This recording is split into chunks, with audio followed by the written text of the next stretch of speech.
Assalamualaikum warahmatullahi wabarakatuh. Bertemu kembali dengan saya Dodi Primaresda pada video ketiga ini ya, tentang pembahasan subnetting.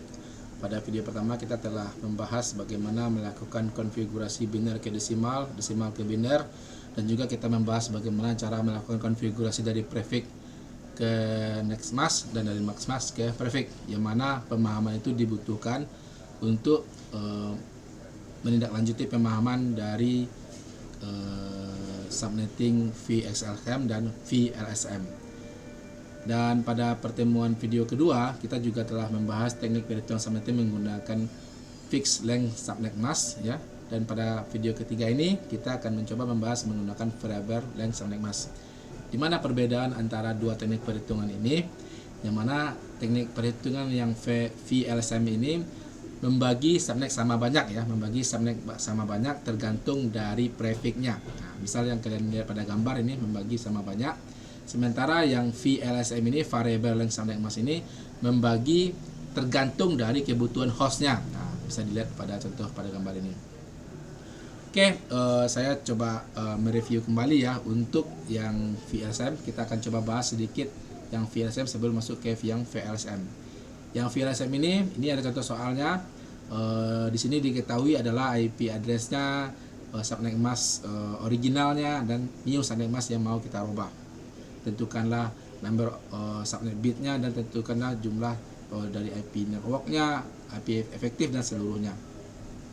Ini untuk mengetahuinya maka kita konversi dulu ya antara original subnet mask ini dalam bentuk desimal ke dalam bentuk biner. Ini dia bentuk binernya. Maka didapatilah yang subnet prefix 2/27 ya, /27 di sini.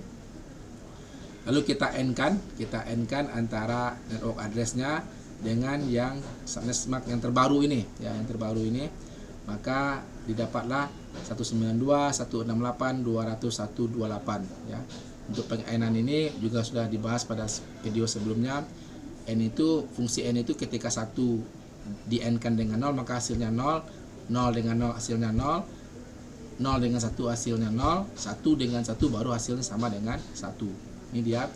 Lalu kita n-kan antara host IP addressnya dengan subnet mask yang barunya. Ini dia dalam bentuk biner.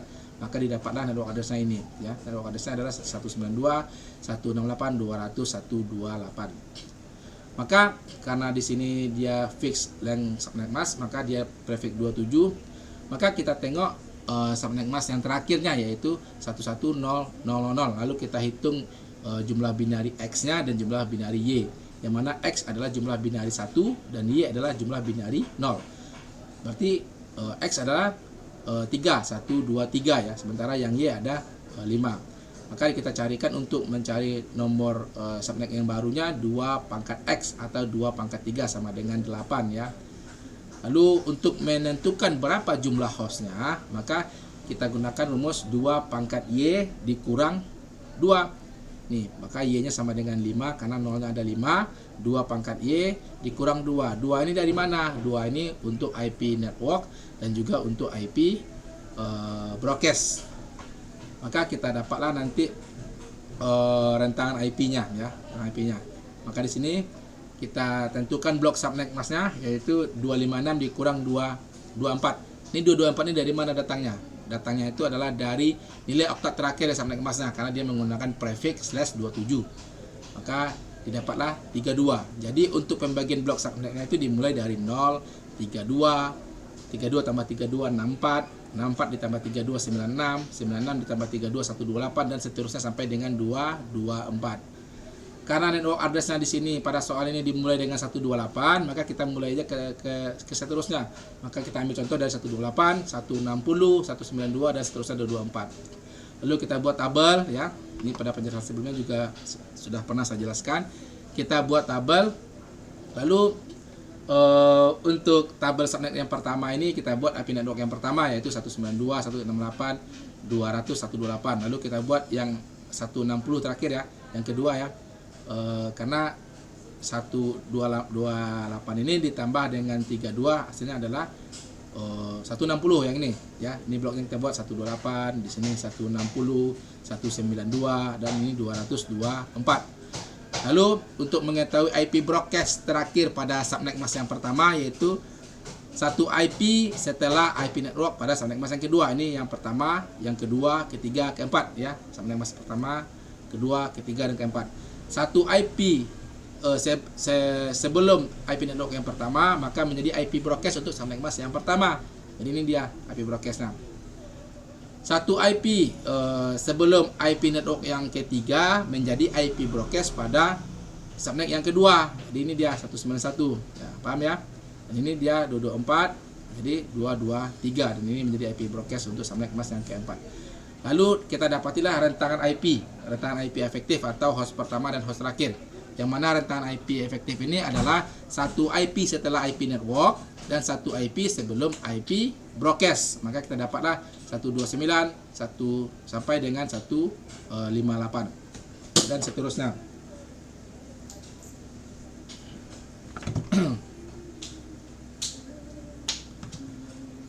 Lalu sekarang kita masuk pada pembahasan mengenai IP. Pembagian IP secara VLSM ya. Secara VLSM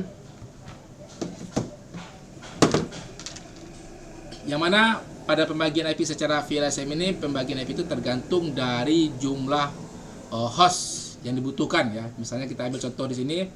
Di sini ada contohnya satu kasus dalam sebuah perusahaan besar dengan ketentuan host yang dibutuhkan. Untuk ruangan utama 1000 host, ruangan kedua ada 500 host, ruangan ketiga 100 host, dan ruangan server 2 host dengan alamat jaringannya yaitu dikasih 172.116.0.0./16. Untuk membantu kita melakukan perhitungan magnetis secara VLSM ini, maka kita menggunakan tabel ya. Kita gunakan tabel ini nanti sebagai patokan. Oke. Misalnya ini kalau dia membutuhkan 1000 host, maka kita tengok di sini hostnya, berarti di sini 1000 ya, maka kita gunakan nanti yang /22 ini. Nah, ini dia kita gunakan. Kalau dia 500 host, kita tengok ini berapa hostnya. 512, maka kita gunakan ini nanti. Oke. Kalau yang dia menggunakan yang dibutuhkan 100 host, maka kita gunakan nanti yang ini /25 ini, karena hostnya 128. Untuk ruangan server, karena dia butuh 2, maka kita gunakan nanti yang /30 gitu ya. Jadi kalau host yang dibutuhkan 1000, maka kita harus mencari jumlah host pada prefix di tabel melebihi dari 1000 ya, jangan kurang ya, karena dia nanti dibutuhkan hostnya itu 1000 kata dia. Maka kita mulai aja. Untuk ruangan yang pertama yaitu 1000 host, maka kita tengok patokannya menggunakan tabel tadi ya. Kita gunakan yang /22 karena jumlah hostnya adalah 1024. Oke. Untuk itu rumus yang pertama adalah kita buat 255 255 255 255. Ini ya rumus yang pertama ya. Itu dikurang dengan subnet mask ya, subnet mask dari tabel. Nah, subnet mask yang prefix /22 ini karena dia hostnya 1000, maka kita gunakan ini. Dapat 255 255 252.0. Maka kita kurang, hasilnya adalah 003255. Hasil pengurangan ini kita tambahkan dengan jumlah IP networknya. Nah ini IP networknya 172 tambah 16 tambah 0.0.0 ditambah dengan 0.0.3.255. Maka didapat ini 172 16 3255. Hasil penambahannya inilah, maka ini nanti dijadikan IP broadcast pada ruangan utama. Kalau IP network sudah kita ketahui, IP broadcast juga sudah kita ketahui, maka kita telah mendapati rentangan IP efektifnya. Yang mana rentangan IP efektifnya? Rentangan IP efektif adalah satu IP sesudah IP network dan satu IP sebelum IP broadcast. Nah, maka didapatilah rentangan efektifnya adalah 172.16.0.1 sampai dengan 172.16.3.254 dan IP broadcastnya ini. Lalu berapa IP network untuk ruangan berikutnya? IP network untuk ruangan berikutnya itu adalah satu IP setelah IP broadcast pada ruangan utama ini. Nah, maka ini IP broadcast nih 172.16.3.255, maka nanti satu IP setelah ini maka itu menjadi IP broadcast untuk ruangan kedua. Nah, ini dia 172.16.4.0. Oke, sangat gampang bukan? Maka kita tengok lagi nih tabel. Karena kita butuhkan sini 500 host ya, 500 host. maka tengok tabelnya. Nah, yang ini, maka kita gunakan yang prefix 23 atau subnet masknya 255, 255, 254.0. Kita gunakan lagi rumus yang tadi ya. 2555 ini dikurang dengan jumlah prefix yang ada pada tabel atau subnet mask pada tabel. Berarti 255, 255, 255, 255 ini dikurang dengan 255, 255, 254.0. Maka didapat ini 001255. Hasil ini kita tambahkan ke IP network pada ruangan kedua tadi. Maka didapat ini. Hasil penambahnya ini menjadi IP broadcast. Dan IP rentang efektifnya adalah satu IP setelah IP network dan satu IP sebelum IP broadcast. Ya, dapat ini ya. Maka IP network untuk ruangan ketiga yaitu satu IP setelah IP broadcast pada ruangan kedua. Yang ini. Berarti ini dia. Lalu kita cairkan juga caranya sama kayak tadi ya, sehingga kita dapatkan keseluruhannya. Ya, kita dapatkan keseluruhannya. Oke, kita masuk contoh yang kedua ya. Contoh yang kedua di sini ditentukan ada terdiri dari 5 network, yang mana network A31, B255, 100, 525 dan yang E10. Kita tetap menggunakan tabel ya, karena menggunakan VLSM tergantung dari jumlah host yang dibutuhkan. Maka untuk lebih memudahkan kita, kalau dia jumlahnya acak seperti ini, kita harus urut dulu ya. Kita harus urut tergantung dari network yang jumlah hostnya terbanyak, itu yang kita kerjakan terlebih dahulu, untuk lebih menggampangkan kita aja ya. Berarti kita utamakan dulu ya yang network D, B, C, A, E, karena dia network D ini host yang pertama yang maksimal itu adalah 2525, 525. Sementara B 255, C 100, 31 dan 10. Lalu kita urut ya. Kita urut mana jumlah host yang terbanyak. Lalu kita gunakan cara seperti tadi ya. Kita tengok tabel, terus IP ini 192.255.0.0 ini menjadi IP network pada ruangan D.